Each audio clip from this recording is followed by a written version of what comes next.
All right, Shabbosai, good morning. Let us begin a beautiful daf ahead of us today. I want to begin by thanking all of our sponsors. Sorry, I'm just pulling it up. To thank our TALMUD TORAH sponsors for the month of Cheshvan, Yanky and Aliza, Statman, Yitzy and Rebecca Statman, in commemoration of the first yarzheit of their sister, Menucha Shaindl Yehudis, Bas Dovid Yosef. To thank Shmuel and Robyn Korobkin for dedicating the Shurim this month in commemoration of the 25th yarzheit of Rabin's mother, Melanie Solomon, Pessa Mira, Bas Chaim, and to thank our week of learning sponsors, Zevi Shoshy Daniel, nishmas, Refoel Yaakov ben Avraham, we hope that in the merit of our TALMUD TORAH, all of the nishmas will have an aliyah, and the family Zainachama. Rabbi say with that, let us begin. Today's daf is daf Tes 9. We are up to Baruch Hashem, again, the top of Tes Samad Aleph. Beautiful. And Rabbi say we begin today with a Mishnah. So let's get right into it. The Mishnah says as follows. The Mishnah writes, Kinidre Rishaim Nadar. So we'll say, listen to this. Very interesting case. Let's say, and now again, we'll say, as often happens in Shas, but I think it's even a bit more acute in Nedarim, Mishnah will make a statement. The statement is not immediately understandable, and so we'll need the Gemara to go ahead and kind of fill in the blanks a little bit and teach us what the Mishnah is actually trying to convey. So I'll say, so in this case, we'll be the following situation. Kinidre Rishayim. A person goes ahead and takes a neder, and the way he formulates his neder is, my neder should be Kinidre Rishayim. This should be like the vows of the wicked. So what does that mean? So I'll say, take a look at the Ran for just a moment. The Ran on the left-hand side writes as follows. He says, Hachmas nisin nami perusha diyadosi. So I'll say, first of all, the Ran sets the table for us. This Mishnah is a continuation of the discussion of yados. Truncated partial declarations. Okay? So I'll say, umefarshina b'gimara. So again, the Ran is giving us already a little bit of coming attractions. This is what the Mishnah means to say. Dim amar kinidre rishaim hareni. I will say this is the formulation, right? I say kinidre rishaim hareni. Like the Nedarim of the wicked, I will be. And I will say now we're going to see v'haya nazir over lefanav, and in that moment when I'm saying it, a nazir walks in front of me. So I will say, so how do we interpret that statement? Like the vows of the wicked, Hareni, I am what? A Nazir. Now, remember, this is a yad, it's a partial declaration, but because I'm saying this as a Nazir walks in front of me, we look at this as an acceptance of a neder nezirus. Okay, again, we have still some information to fill out over here. So, Haru Nazir, V'chenim Amar Kinidre Rishaim Alai. So I'll say similarly again, if a person says the formulation. So I'll say, we're going to see these different formulations. There's Kinidre Rishaim Hareni. I am like the neder of a Rasha, the Nedarim of a Rasha. And again, in that moment, a Nazir is walking in front of me. We look at that as the acceptance of Nazirus. Case number 2, the Ran, by the way, the Ran is a big party pooper, right? I'm saying he gives away the whole Gemara right here in the first line. But again, it's necessary because we'll appreciate the Mishnah a little bit, but we'll see this all again. That's case 1. Case number 2 is V'chein imamar kinidre rishaim alai. If a person says, like nidre rishaim upon me, everybody say, what does that mean? Chayiv karban. Ultimately, again, a person is accepting upon himself sacrificial obligation. And it's a case of where there's an animal in front of me. So case number 2 is Kinidre Rishaim Alai. Like the neder of Rishaim is upon me. There's an animal right in front of me. We interpret that statement to mean what? I'm accepting upon myself the obligation to bring a carbon. That's case 2. Good. And case number 3, V'cheinami im amar Kinidre Rishaim Heimenu. And I will say third case is we're going to say that a person says like the vows of the wicked, Heimenu. Heimenu means from me. I will say we interpret that as shelo as actually a shavua, as an oath not to eat something, presupposing that what? V'haya kikar munach lefanav. Talking about a case where there's a loaf of bread in front of me. Good. So we'll say these are the 3 cases, what we call kinidre rishaim. Kinidre rishaim alai. That'll be a case of a Nazir. Kinidre Rishaim Chayiv, or Kinidre Rishaim, I'm sorry. The first one is Kinidre Rishaim Hareni, that's Nazir. Kinidre Rishayim Alai, that's carbon, and Kinidre Rishayim Hemeni, that's going to be a Shavua not to eat. All supposing that in case number 1, there's a Nazir walking by, in case number 2, there's an animal in front of me, and in case number 3, there's a loaf of bread in front of me. Those are the 3 cases. Again, we're going to repeat this all in the Gemara, but the Ran goes on and he says as follows. Ki Amar Kinidre Rishayim. They both say, fine, now we've outlined the 3 cases. What don't I know? I don't understand what the lashon of Kinidre Rishayim means. What does this mean, like the vows of the wicked? What is that talking about? Listen to what he says. Shahari Rishayim, Darkon Lido B'chol Elu. So they both say, Rishayim make Nedarim all of the time. They make Nedarim. We'll say again, we're going to talk about this idea, about how we view Nedarim, but Rishayim are much more flippant in their making of Nedarim. O mipnei she'en roi lasos came, karilu nidre Rishayim, shei Rishayim heim la'osa davar kein yireh ba'ana einai. So also we're going to see that Rishayim take a very flippant approach to Nedarim. So when the person says Kinidre Rishayim, what he's doing is he's making a neder. Just like Rishayim make Nedarim, so I'm making a neder as well. Kinidre Rishayim, again, Hareini, Kinidre Rishayim Alai, Kinidre Rishayim Hemeni. Ultimately, again, 3 expressions of yados. 1 for Nazir, 1 for Karban, 1 for a Shvua not to eat. Beautiful. So we'll say back to the Mishnah. Kinidre Rishayim. So now both say Kinidre Rishayim Nadar. So what the Mishnah says is, if you use this formulation Kinidre Rishayim, you've made a neder. Why? Because Kinidre Rishayim is a proper yad. And therefore we'll say, what does this yad affect? Ben Nazir, it could create a neder Nazirus. Karban, it could create sacrificial obligation. Or Shvua, or it could create an obligation for Shvua. Good. We'll say now, again, let's say it reads beautifully. Once you have the Ran, so the Mishnah reads beautifully. Without the Ran, no idea what's going on over here. With the Ran, I'm well versed in Mishnah TALMUD Aleph. Weiter. So Kinidre Ksherim. We'll say what happens if a person says Kinidre Ksherim. Right? I want to use this partial, like the vows of the righteous. Rabbi say, so what happens? Lo Amar Klum. Rabbi say, why Lo Amar Klum? Why is such a statement meaningless? Why? Because the righteous don't make Nedarim, as we're going to see. Right? In general, righteous people abstain from going out and making Nedarim. Therefore, such a statement is halachically meaningless. However, kinidvosam, if at the end of the day, ultimately, again, I say kinidvosam, like the nidavas of the righteous, then what? Then ultimately, again, neder, ultimately such a formulation will work, benazir ubekarban, and could create a neder nazirus, and also could create sacrificial obligation. And I will say, what's interesting to note about this is as follows. So what we see from the Mishnah, by the way, is that the wicked make nidarim, are flippant about neder making, and therefore kinidre rishayim is actually a valid yad. The righteous are careful with making nidarim, don't make nidarim. Therefore, if you say kinidre tzadikim or kinidre ksherim, invalid statement. But what tzadikim do make is an adava. And I will say, we'll get that in this Gemara, but just one word. What's there between a neder and a nedava? A nedava is also a form of neder. Right? It's also a form of neder. Yet for some reason, again, so tzadikim or ksherim don't make nedarim, but they do make nidre nedava. So if you say kinidve tzadikim or kinidve or say kinidvosam shal ksherim, that is a valid yad. So kinidre ksherim invalid yad, kinidvosam or kinidvos ksherim is a valid yad. Why that distinction? We could get into it now, but we'll get into it in the Gemara a little bit. Good. So Rabbi says, let's go weiter. So the Gemara says as follows. So says the Gemara, V'dilma, so we'll say we're going back to the first case, right? So the first case in the Mishnah was, Kinidre Rishayim is a valid yad, and in fact creates a neder. So we'll say, what's interesting is as follows. The Gemara is presupposing that the lashon you're using is Kinidre Rishayim. That's it.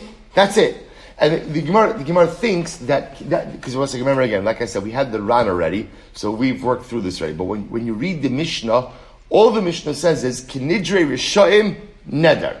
You go ahead and you use this truncated statement, like the vows of the wicked, and it's a valid neder. Which the Gemara says, why? V'dama harika amar kinidrei rishayim lo nadarna. Maybe a person is saying that I'm not going to make a neder like the wicked do. Maybe that's what he's saying. In other words, the statement, or it's not even a statement, the phrase of Kinidrei Rishayim is such an open-ended statement. So the Mishnah is interpreting Kinidrei Rishayim ultimately again to mean the actual taking of an neder. The Gemara says maybe it actually means Kinidrei Rishayim, I'm not going to be like a Rasha, and I'm not taking a neder. To which the Gemara says, no. V'dilma halikam Kinidrei Rishayim lo nedarna. Amar Shmuel, no. What's the case? Ba'omer Kinidrei Rishayim hareini alai v'heimenu. Oh, okay, so I'll say, we saw this already. So now what's the case? The case is, you're not just saying Kinidrei Rishayim, rather there's three cases. I'm saying either Kinidrei Rishayim hareini, I am like Nidrei Rishayim, or the Nidrei Rishayim should be upon me, or Kinidrei Rishayim, like the Nedar Rishayim, from me. I'm using one of those three formulations. So I'll say, what do each of those formulations mean? Here we go. Hareini Nazir Alai. Hareini Benaziros Alai. So the Gemara says, Bekarban Heimenu, Bishvua Hareini. So I'll say, so again, so now if we play this out over here, if I say, Kinidrei Rishayim Hareini, right, like the Nedarim of a Rasha I am, that is interpreted as Neder Naziros. I say Kinidrei Rishayim Alai, that's interpreted as Karban, an obligation to bring a Karban. Kinidrei Rishayim Heimenu, like a Neder Hashem from me, that's interpreted as a Shvuah. And I will say, I want to point out that last case is most intriguing, because here you have a fascinating case of a Lashon of a Neder, which ultimately results in a Shvuah, which is fascinating. Right? I say, Kinidrei Rishayim from me, we interpret that to mean a Shvuah, an oath, not to eat something. So the Gemara goes through this. We'll say, Hareini Naziros. Now, 1 second. I don't understand. I both say, remember again, we saw the Ran already, so we know how this all shakes out. So forget the Ran for a little bit. So you were thinking, so, no problem. I already forgot the Ran. A long time ago. Hey, so now listen to this. So the Gemara says like this. So I'll say, so now understand. We're evolving. The Mishnah started with a statement, Hareini Nazir. The Gemara, the Mishnah started with a statement, Kinidrei Rishayim.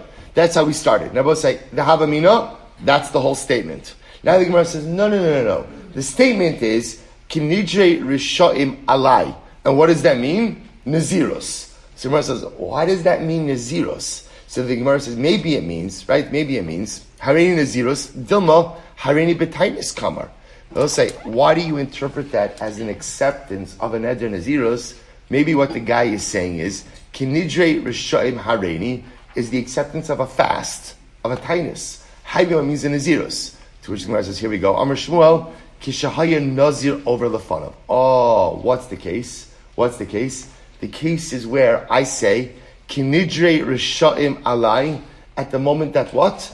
A Nazir is walking right in front of me. A Nazir is walking right in front of me. Or Abosai again, Bekarban, Hemenu B'Shvuah, which is like Ger Nazir over the Fanav. Good. So the Gemara says, so Abosai, so that's the case. The case is where, so Abosai, all of these cases are only meaningful if what? If there's the object which clarifies the meaning of the partial declaration. So if I say, Kinidrei Rishayim Alai, and the Nazir is walking in front of me, between the Yad and the Nazir, I understand that what I'm making is a Neder Naziros. Or for example, Alai Bekarban. I say Kinidrei Rishayim Alai, and there's an animal in front of me, it's understood as I'm making a Neder to bring a Karban. Or Heimenu, once again, last case, Kinidrei Rishayim Heimenu, like the Neder of a Rasha from me, we interpret that as what? A Shvuah. Rabbi say, because what's the case? Right? The case where there's a loaf of bread in front of me. So Rabbi say, so now we've caught up with the Ran. Right now what the Ran explained to us in the Mishnah, now we've seen in the Gemara. So the Gemara says, 1 second. But in that last case, Dilma Heimenu Da'achil Maka'amar, maybe Rabbi say, I'm taking a Shvuah to eat. How do you know that it's a Shvuah not to eat? In other words, Rabbi say, so we're interpreting Kinidrei Rishayim Heimenu as a statement, right? As a statement not to eat. Maybe not. Maybe Kinidrei Rishayim Heimenu is a statement to eat. Amarava, da'amar hemenu shelo ochal. Okay, what's the case? I say, kinidre rishayim hemenu shelo ochal. The Gemara says, hey, that's not a yad anymore, right? That's a pretty explicit statement. The Gemara says, ihachi ma'ila memra. Okay, so what's there to say? To which the Gemara says, listen to this. Ma'u detema halo mapik shvua mipumei. The Rebbe says, so understand, there's two different chidushim happening. The first two of the three cases are legitimate yados. The third case, Rebbe says, and create nedarim. The third case creates what? What's the novelty in the third case? So Rebbe says, the novelty in the third case is not the yad. The novelty in the third case is that through the verbiage of a neder, I'm actually creating what? A shvua. That's the chiddush. And therefore, again, I would have thought that because I have not articulated a shvua, you can't create a shvua without a formal shvua articulation. Therefore, the Gemara says, Kamash Malon Hadain. Kamash Malon I can. Kamash Malon, the chiddush of Rabbi is that there is a case which is fascinating, that through the articulation of a yad, I can actually go ahead and create a shvua. Therefore, Rabbi say, if we bring this all together, here is what the Mishnah has introduced us to. The Mishnah is using another case of a yad. What's the case of the partial declaration? Kinidrei Rishayim. Kinidrei Rishayim is a valid yad articulation, except by itself it's not. Right? Kinidrei Rishayim needs what? It needs a modifier. We've been introduced to three modifiers. Right? What are the three modifiers? Right? Hareini, I am, alai, upon me, and hemenim. Right? From me. Now both say the three modifiers by themselves are not enough either. What else do you need? You need an object to clarify the modifier. So therefore I will say, if we put this all together, case number one is Kinidre Risha'im Alai creates a neder nazirus as long as what? I need a nazir. Right? Case number two, Kinidre Risha'im Alai creates an obligation to bring a carbon as long as what? There's an animal right in front of me. And the last case, Rabbi Osai, is what? Kinidre Risha'im Heimeni. Kinidre Risha'im Heimeni. And Rabbi Osai, or Heimenu. Now, the Chiddush of now it turns out is Kinidre Risha'im Heimenu Shalo Ochal. Right? Like the Neder of Risha'im, I abstain that I will not eat. Someone says, okay, that's no longer a yad. You're right. What is that? That's a shvuah. The Chiddush in case number 3 is that you could use a declaration, a yad declaration, in order to create a shvuah obligation, which will not force you to abstain from eating that particular loaf of bread. Incredible. Whew, good. That's the first. That's the first section of the Mishnah. Now remember, we transition to the second section. Kinidrei ksherim la'amar klum, kinidvos another. So we'll say now, second section of the Mishnah is like this: if a person uses a yad and he says kinidrei ksherim, what's the impact of that statement? 0. Ineffective. Why? Because the Gemara Mishnah says apparently ksherim don't make nedarim. But if you say kinidvos ksherim, like the nedavas of a ksherim, then what? That is a valid yad. Why? Because apparently righteous people, ksherim, don't go ahead and make nedarim, but they do make nedavos. Okay, let's analyze. So mantan the shanila bein neder lenedava. So we'll say, as I pointed out to the Mishnah, a nedava, it's very important to understand, a nedava is a form of neder, right? Understand, right? A nedava is a form, sorry, in other words, just what I'll give you in the world of karbanos. We're going to illustrate this, but just to highlight this now. In the world of karbanos, you could pledge a neder or a nedava. They're both voluntary offerings. Now we'll discuss the fundamental. I'll tell you the fundamental distinction. No, I'm not going to tell you. Right, so we'll say. So again, we'll see what the distinction is. But they're both called voluntary. So it's interesting that the Mishnah is making a distinction here between a neder and a nedava. Literally translated, a neder means a vow. A nedava means a gift. But I just want to point out they're both voluntary vows or voluntary offerings. Yet, so the Gemara says, who is the opinion who makes a distinction between a neder and a nedava? So I'll say, watch this. This is incredible. So this actually helps to shed light also on the previous section on the Mishnah. So mantar the shanale bein neder lenedava nema lo Rabbi Meir v'lo Rabbi Huda. It's neither Rabbi Meir nor is Rabbi Huda. Rabbi will say, watch this. Tisanya. This is incredible. They quote over the pasuk from Koheles. What does Shlomo Melech say? Tov asher lo tidar mishatidar v'lo tishalim. Shlomo Melech says it is better not to vow than to vow and not pay up. right? Than to vow and not come through. Okay, seems like a pretty straightforward statement. So the Gemara says, listen to this. So this anya, Tova Shalal Tidar. Now the Gemara says, Tov Mizeh. What's even better than both of these things? In other words, the Shalom Melech says, better not to vow than to vow and not come through on your vow. The Brayson says, and now what's even better than both of these things? What's even better than coming through on your vow? She'eno noder kol ikar. And Mira says, don't make nedarim. Don't make nedarim. Don't make nedarim at all. See, in other words, it's better not to vow than to vow and not come through. And even better, what's even better than vowing and coming through and following through is don't vow at all. These words are Rabbi Meir. Rabbi Yehuda says, Tov mizeh, no do mishalim. Rabbi Yehuda says, no. What's even better is what? If you make a neder and what? Come through. So both say, this happens to be a fundamental yisodistic machlokes. In other words, is making a neder a good thing or not? So Rabbi Meir, let's go work backwards. Rabbi Yehuda says, yes. Making a neder is a good thing as long as what? As long as what? You're going to carry through on your promise. Rabbi Meir is of the opinion that making a neder is a bad thing. Even if you're going to come through, right? If you're going to follow through, making a neder is a bad thing. You both say. So first of all, now you understand also the Mishnah, right? The Mishnah would seem to reflect the view ultimately of Rabbi Meir that making nedarim in general is a bad thing. Making nedarim is a bad thing. So because it's a bad thing, kinidrei rishaim is a valid yad, which is interesting. We will say, just to pause for a moment, almost like b'derech hashkafa. What's the understanding of Rabbi Meir? Right? I understand making a neder and not following through is a bad thing. But why would it be bad to make a neder and follow? Right? I make a neder and I come through. Right? I'm a man of my word. So whenever I make a neder, I come through. Why would Rabbi Meir be against such a model like that? So we'll say, it could be Rabbi Meir saying is like this. What's a neder? What's a neder? Right? Okay, a vow. Why does a person make a neder? Let's analyze this just a moment. Why does a person make a neder? Why? Because they need to push themselves to accomplish something. That's what a neder does. A neder essentially says that I'm creating a framework or creating a situation where I have no choice but to accomplish the stated goal, the stated task, the stated directive. Because now what I've done is I've bound myself halachically. It could be that Rabbi Meir is saying is like this. Why do you need a neder to accomplish your life objectives? Why can't I be enough of a driven person who's able to do what needs to get done without the mechanism of a neder? In other words, the fact that I have to rely on a neder represents a level of personalistic weakness.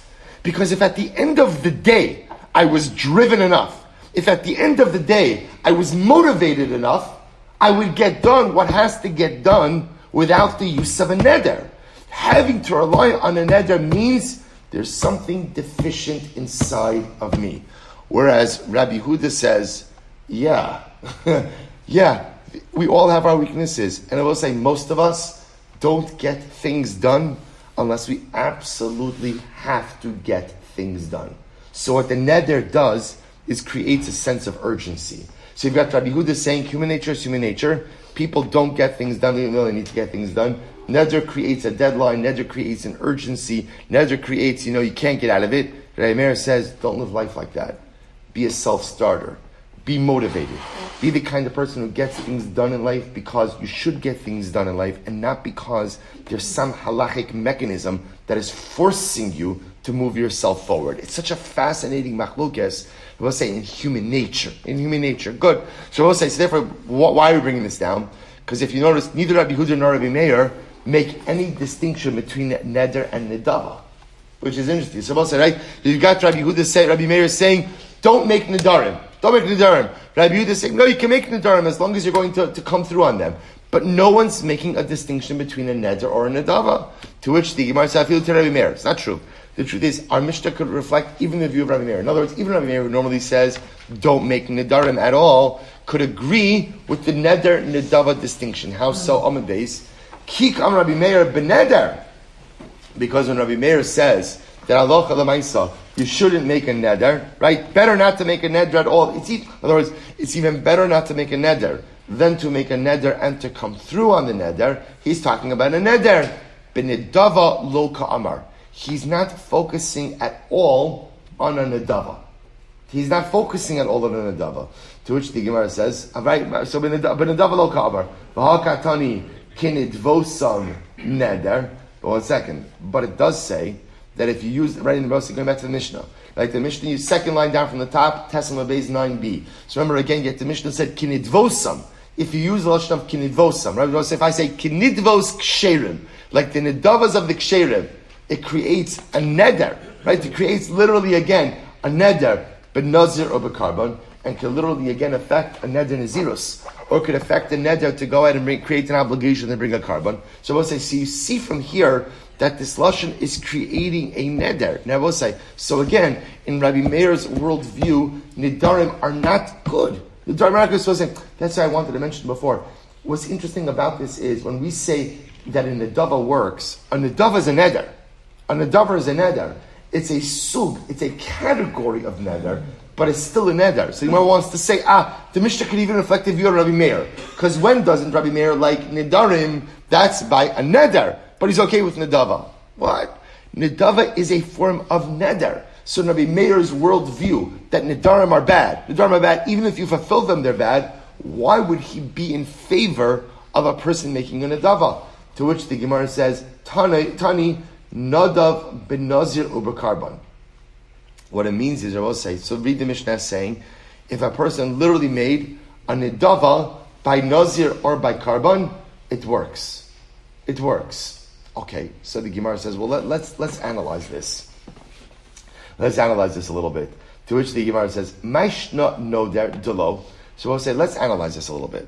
So now, why is it that ultimately, again, why would there be a resistance to neder and not a resistance to nedava? Why? So the Gemara says, Maishna noder delo, dilma asi ba lide takala. Because I will say, the concern ultimately, again, by neder is that a person could come to a stumbling block. Now, we'll say, now what does that mean? Take a look at Rashi for just a moment. Left-hand side, fourth line down from the last wide line in Rashi from the top. Tilma asi beile de takala. Tikli amar balashon neder hare elai karban asi bali de takala the avar mishum bal ta'acher. Okay, so we'll say, let's illustrate this for just a moment in the world of karbanos. What's the problem with the carbon? What's the problem with the carbon? So very simple. A person says, hare alai carbon. Person takes upon themselves a carbon, right? A neder bring carbon. They will say, what's the challenge?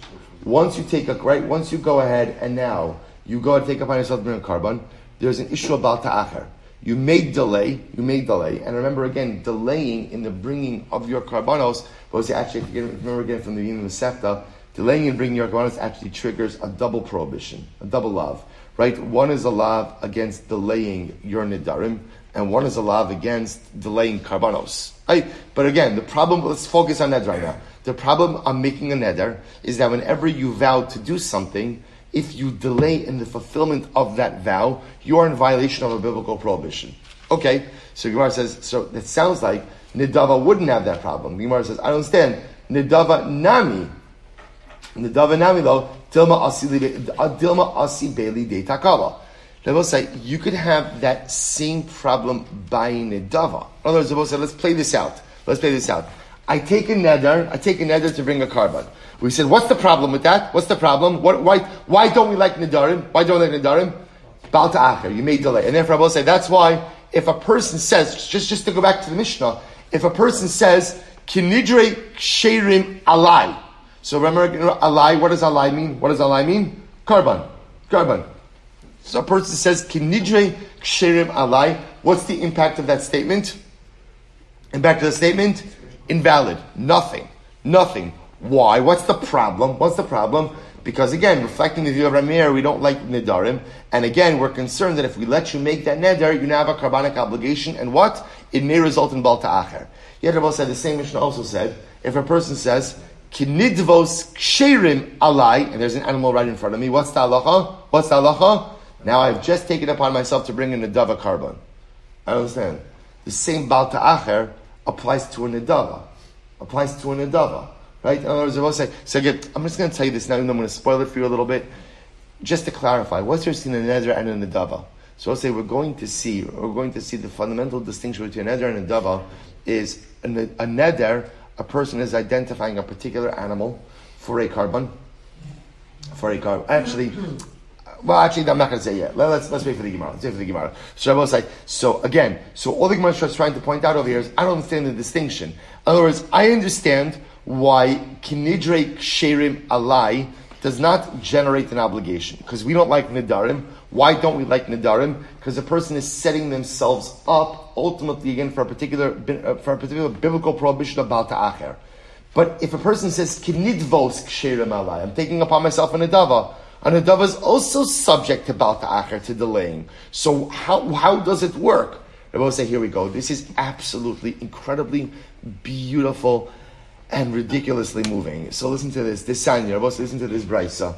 Amru al Hillel HaZaken. They used to say about Hillel HaZaken, get ready for this. So the Gemara says, before we get to, all right, let me just say this very quickly. I will say, the fundamental distinction between Neder and Nedava, which is going to come out in just a moment, is a Neder is Hare Alai, versus again, the Nedava, which we're going to say is Hare Zu. Right? We're going to see the fundamental distinction is that the Neder, a person, let's say, makes a Neder to bring a carbon, he has an obligation to bring an animal. Let's say he had in mind to bring animal A, and animal A died, he still is obligated to go and bring animal B. Versus Nedava, where the obligation for the voluntary offering, the gift offering, devolves upon a particular animal.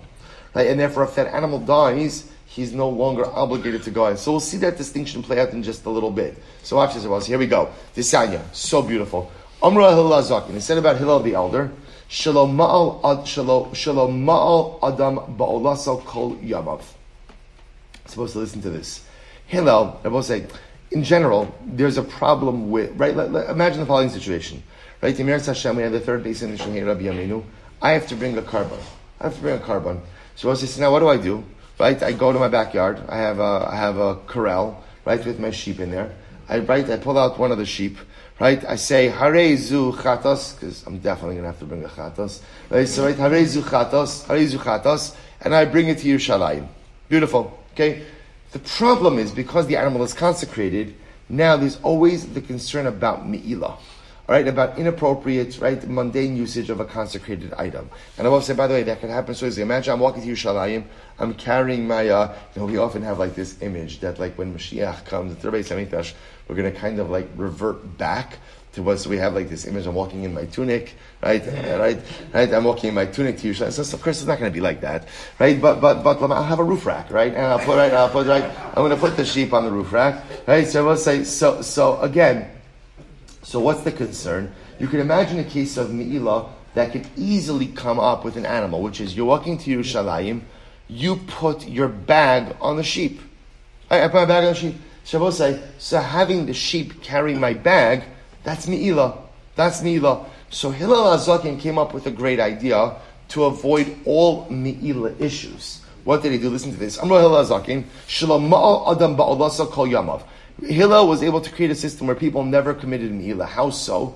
Mevia kishichulin la'azara umakdisha v'somech ala v'shochta. It's incredible. So we'll say Hillel said, don't consecrate the animal until you bring it to the Beis HaMikdash. Brilliant. So simple but brilliant. In other words, bring it to the courtyard of the Beis HaMikdash, ultimately again in its unconsecrated state. Consecrate, right? So ultimately again, go ahead and makdisha, smicha, place your hands upon the animal, shochta, shecht it. Incredible. Sefer Avosai, it literally only becomes consecrated when? The moment before it's shechted, right? So makdisha, smicha, shochta. That's it. To which the Gemara says, hanicha nidava de karbanos.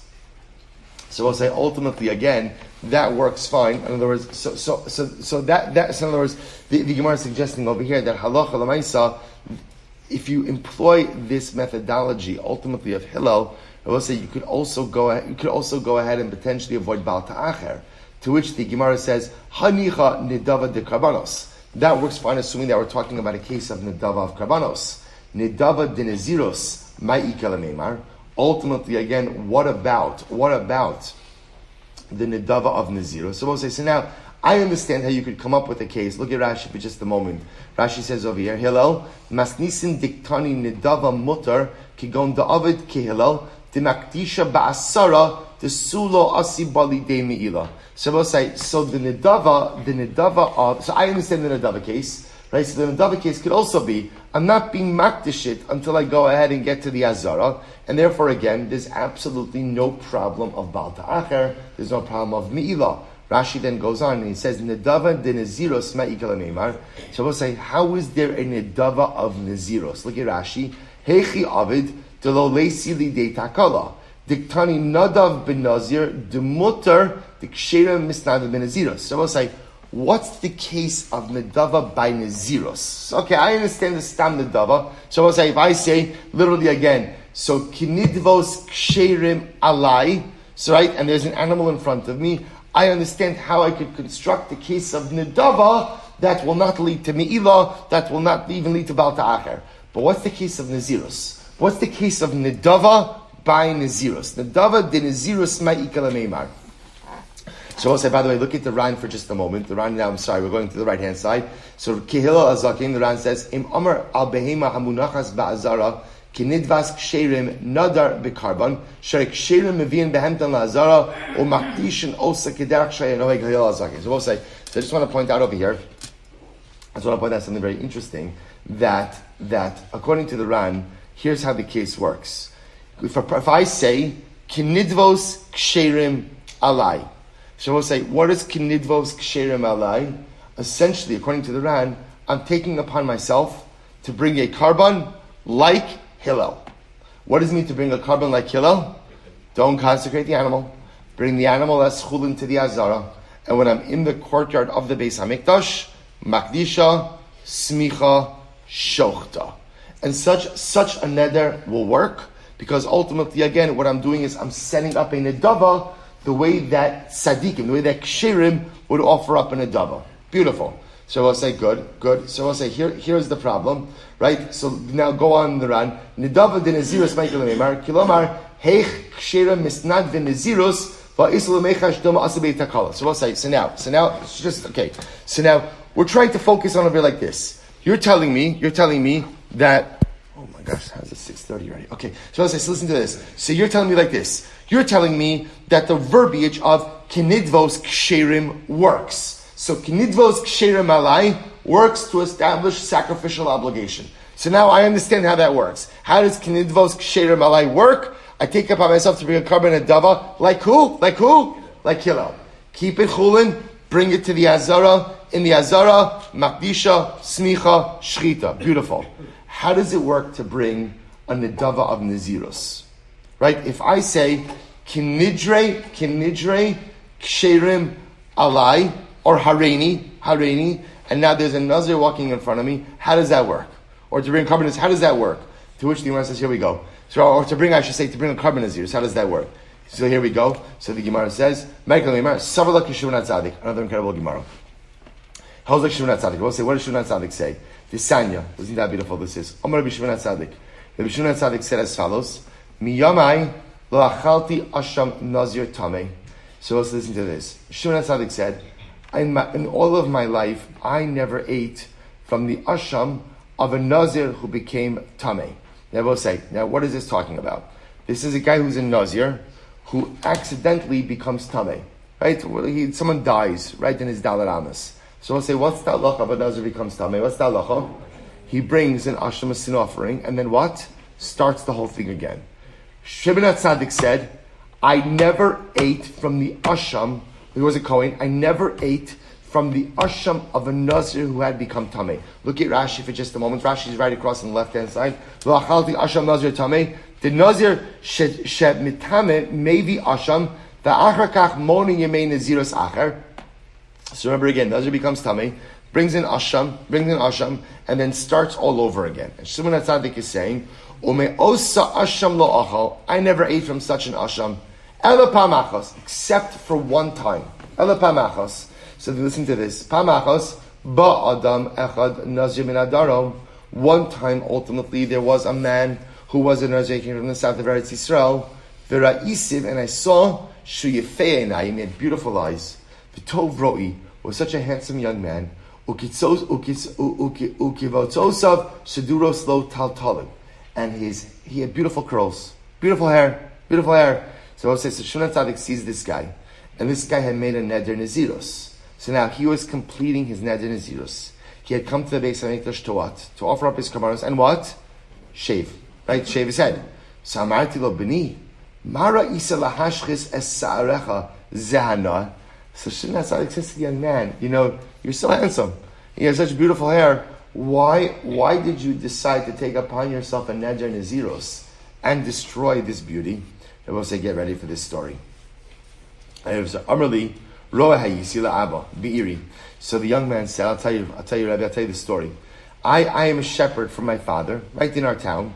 At one time I went to draw water from the spring for the flock, for myself. And I saw my reflection in the water.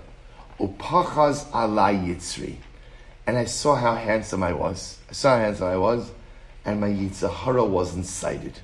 I said to myself, with these good looks, I could do a lot of damage, right? With these good looks, I could have so many opportunities for illicit things. Ubikesh litardani mina olam.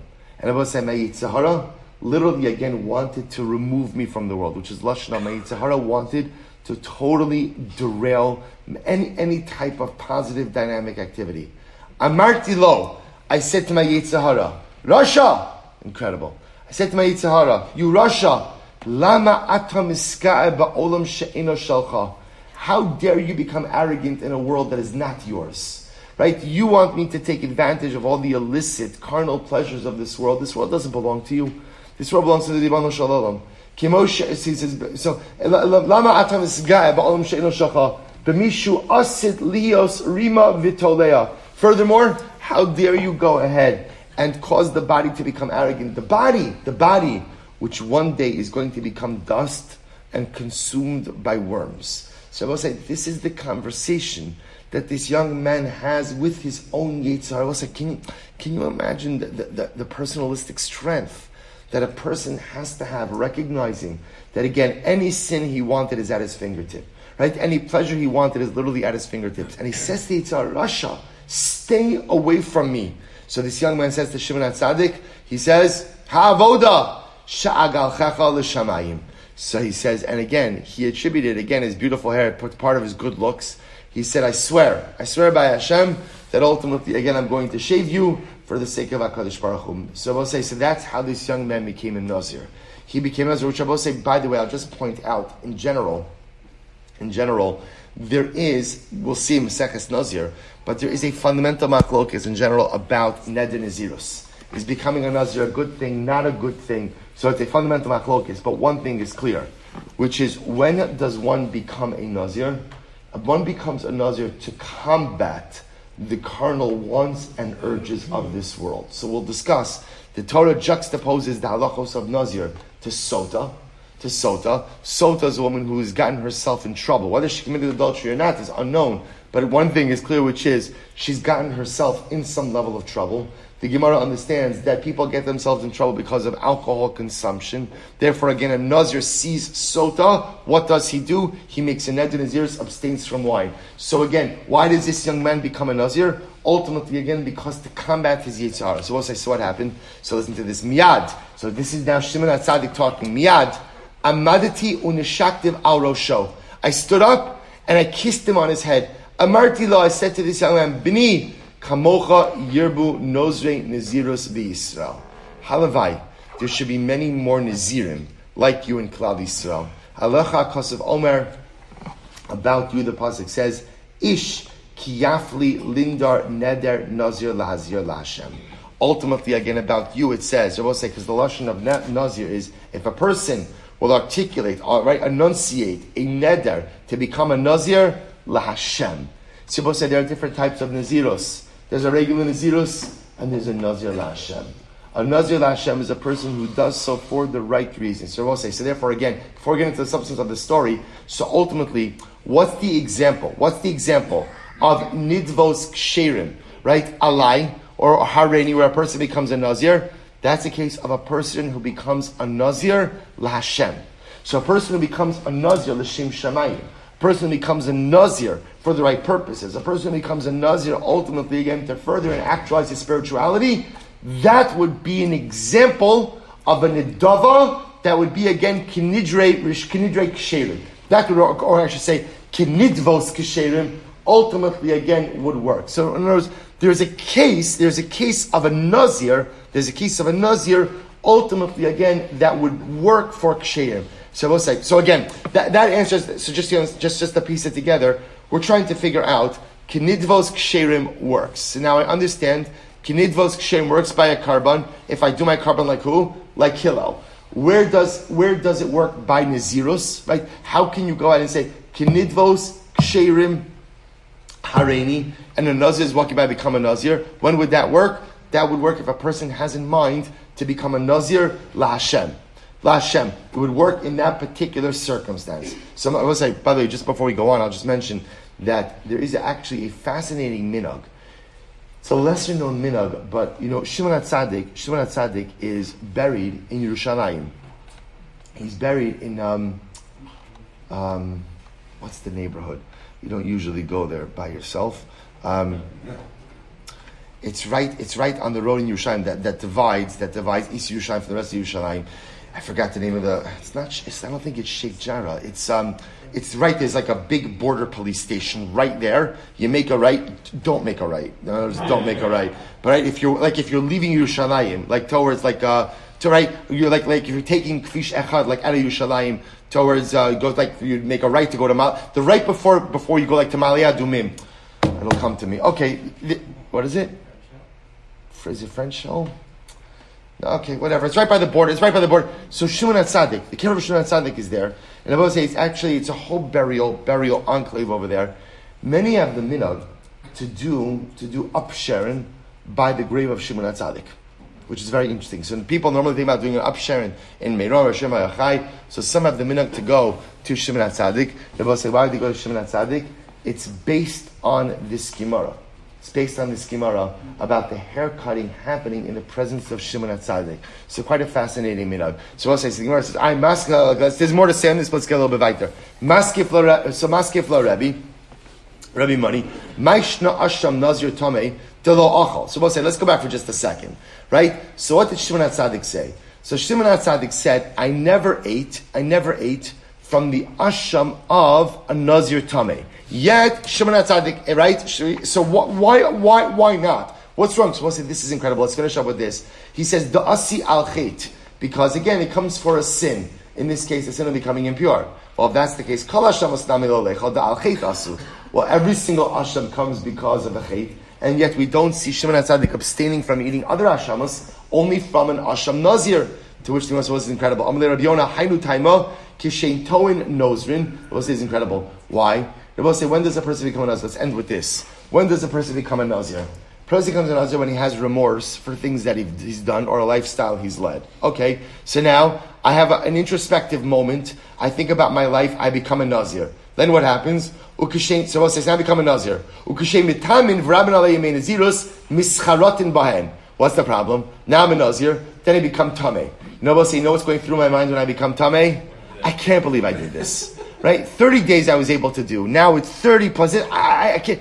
And what happens? A person regrets ever having made the Neder Nazirus. V'nimtzu mevin chulun la'azara. And it turns out that what? When I bring my asham, I'm bringing chulun la'azara. They both say, it doesn't literally mean I'm bringing chulun la'azara. But what? Because again, remember, the Neder is the Neder, even if you have remorse by the Nazirus.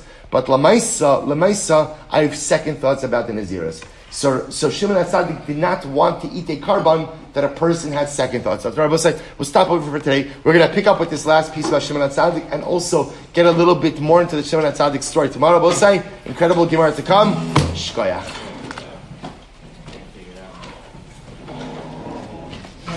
All right, have a great day, everyone.